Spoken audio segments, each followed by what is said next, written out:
Assalamualaikum warahmatullahi wabarakatuh.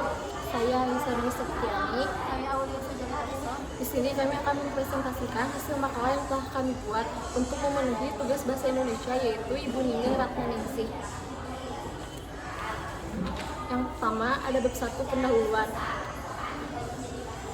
1 adalah latar belakang. Media sosial atau sering juga disebut sebagai sosial media adalah pelantar digital yang memfasilitasi penggunanya untuk saling berinteraksi atau membagikan konten berupa tulisan, foto, video, dan merupakan pelantar digital yang menyediakan fasilitas untuk melakukan aktivitas sosial bagi setiap penggunanya. Sosial media menghapus batasan-batasan manusia untuk bersosialisasi, batasan ruang maupun waktu.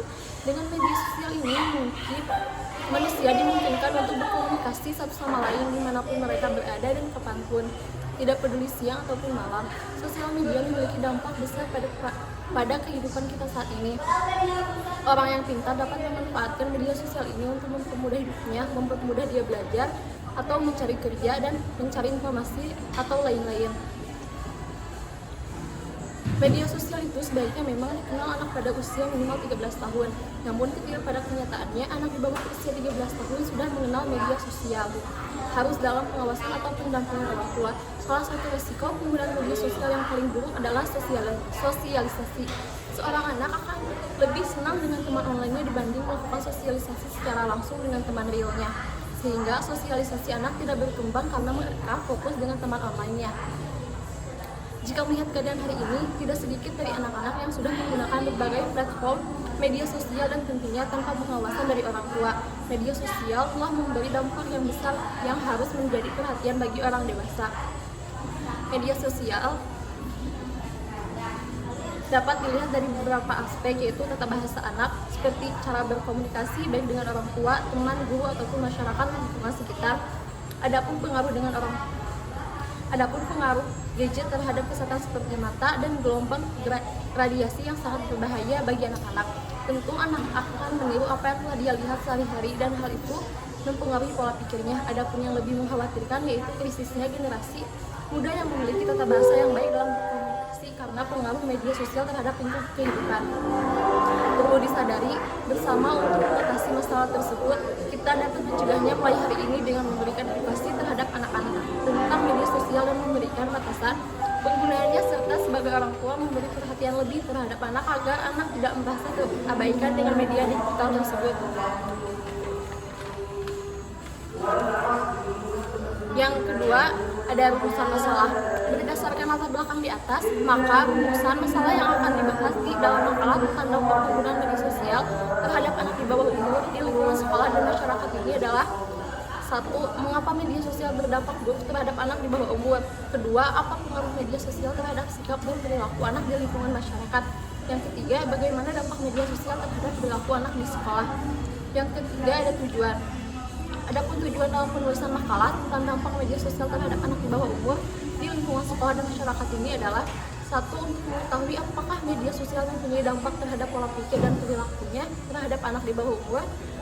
Kedua, untuk mengetahui apa yang menjadi penghambat perkembangan anak dalam bersosialisasi di lingkungan sekolah dan masyarakat. Yang ketiga, untuk mengetahui pengaruh media sosial terhadap proses perkembangan anak. Yang terakhir ada manfaat. Secara teoritis, penelitian ini mampu memberikan sumbangsi dalam pengembangan ilmu dan juga informasi mengenai dampak penggunaan media sosial terhadap perkembangan anak di lingkungan sekolah dan masyarakat.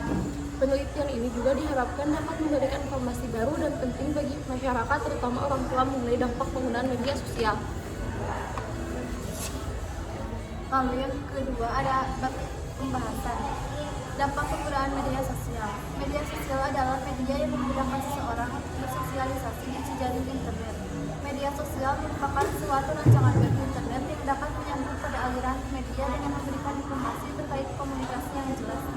Dengan menggunakan media sosial, seseorang bisa memberikan sebuah komentar, dan media ini dapat dengan mudahnya memperoleh dalam bidang seperti hobi, liburan, melakukan kegiatan pembelajaran daring. Media sosial juga bisa merancang dalam bentuk satu waktu tertentu. Dampak positif dari media sosial adalah memudahkan kita untuk berinteraksi dengan banyak orang, memperluas pergaulan, jarak dan waktu karena masalah, lebih mudah dalam mengekspresikan diri, menyebarkan informasi dapat berlangsung secara cepat, biaya lebih murah. Dampak negatif dari media sosial adalah menjauhkan orang-orang yang sudah dekat dan sebaliknya. Interaksi secara tatap muka cenderung menurun, membuat orang-orang menjadi kecanduan terhadap internet, menimbulkan konflik, masalah privasi, rentan terhadap pengaruh buruk orang lain. Lalu dampaknya terhadap anak di bawah umur yaitu perkembangan anak usia dini merupakan tahap tumbuh kembang anak usia dini baik dari segi fisik hingga emosional yang masih mudah berubah-ubah sesuai lingkungan. Keluarga memegang tanggung jawab paling penting dalam mendidik tumbuh kembang anak usia dini. Individu anak usia dini ini memiliki karakteristik yang memiliki tingkat responsif yang tinggi atau tanggap terhadap hal baru di lingkungan sekitarnya. Pada era digital ini, hampir semua kalangan menjadi pengguna media sosial. Namun ironisnya, penggunaan media sosial hari ini tidak memiliki batas usia, di mana anak-anak banyak yang telah terjerumus sebagai pengguna dan tanpa pengawasan orang tua. Lalu dampaknya di lingkungan sekolah dan masyarakat. Seperti yang kita ketahui bersama, di era yang serba digital ini, jarak dan waktu bukan lagi sebuah halangan. Media sosial telah menjembatani perbedaan tersebut. Melalui media sosial, siswa di sekolah dapat membangun komunitas belajar dengan mudah.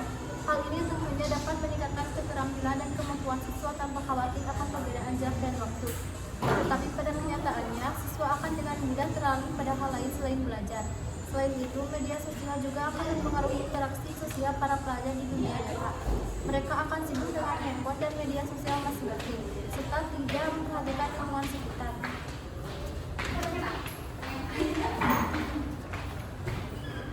Lalu yang ketiga, ada penutup. Simpulan, berdasarkan hasil penelitian, maka dapat disimpulkan bahwa media sosial adalah sebuah media untuk bersosialisasi satu sama lain dan dilakukan secara online yang memungkinkan manusia untuk saling berinteraksi tanpa dibatasi ruang dan waktu dengan akses internet. Seiring perubahan zaman, media sosial juga mengalami perkembangan yang pesat. Banyak membawa dampak baik dan buruk yang jarang dilihat oleh penggunanya, termasuk anak-anak di dalamnya, dan juga menjadi perhatian kepada anak di zaman modern. Pada masa sekarang memiliki kecanduan dan ketergantungan terhadap pengguna media sosial. Banyak dampak negatif yang muncul dan menjadi pemicu permasalahan dalam media sosial. Hampir sebagian besar anak-anak aktif menggunakan internet dan sebagian besar anak-anak ini memakai media sosial sebagai interaksi kedominan dalam penggunaan internet. Walaupun memiliki pengaruh buruk, media sosial juga memiliki pengaruh positif jika digunakan dengan baik. Pengaruh positif dari media sosial bagi anak di bawah umur adalah kemudahan dalam mencari informasi untuk proses pembelajaran. Dengan media sosial, anak menjadi lebih mudah berkomunikasi dengan saudara atau teman yang tinggal berjauhan melalui telepon atau video call. Penggunaan media sosial juga mengajarkan anak bagaimana cara kerja teknologi dan memudahkan anak dalam mengekspresikan diri, namun harus dengan pengawasan orang tua. Media sosial memberikan banyak pengaruh bagi penggunanya, baik itu pengaruh positif maupun pengaruh negatif.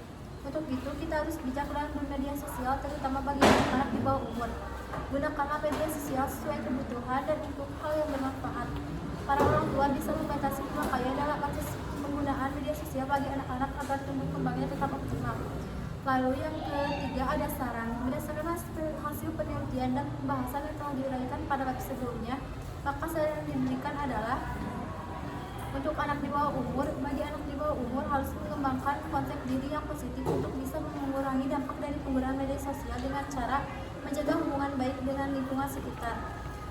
Saran untuk orang tua, bagi orang tua harus mengembangkan konsep diri anak melalui keterbukaan dan menjaga komunikasi sehingga mampu membangun konsep ini sehingga anak bisa bersosialisasi di lingkungan sekolah maupun lingkungan masyarakat.